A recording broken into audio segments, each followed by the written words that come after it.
જે મારા મેલડીના બૈના એની માથે દુઃખ બહુ પડ્યા છે, એનો પાર નથી. ગમે એટલા દુઃખ પડે પણ તારું એકેય રૂવાડું ફરકે નહીં. હું તને હવાયો કરું તો હું મેલડી મારા હીરિયા. મારી હું હોશિયાળો નકામો. મારા હીરિયા, તને મનની માલિપા ઓરતા આવ્યા છે ને.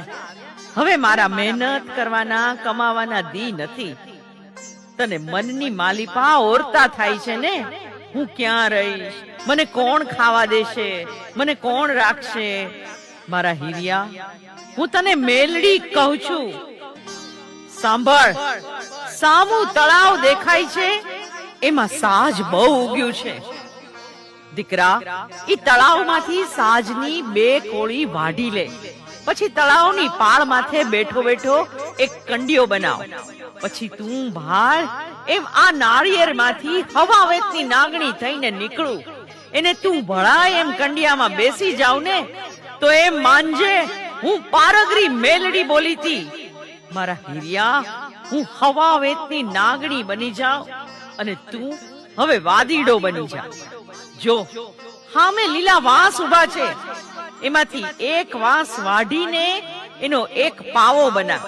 પછી ગામડે ગામડે ગામના ચોકમાં ખેલ માંડ અને તું પાવો વગાડ.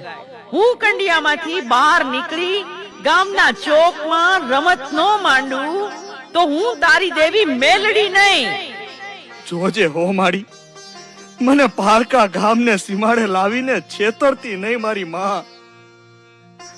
અમારા જાયલા બાવડા મેલીશ નહીં હે મારી દેવી.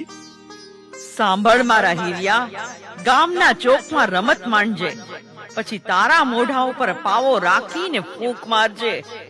તું પાવો વગાડ, એમાંથી 36 રાગ રાગણી મારે મેલડીને કાઢવાના છે.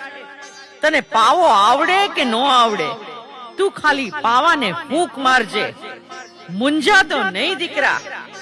પછી ગામડે ગામડે વાદીનો વેશ લઈને રમત માંડજે. મારા હીરિયા, તારું ભલું થશે.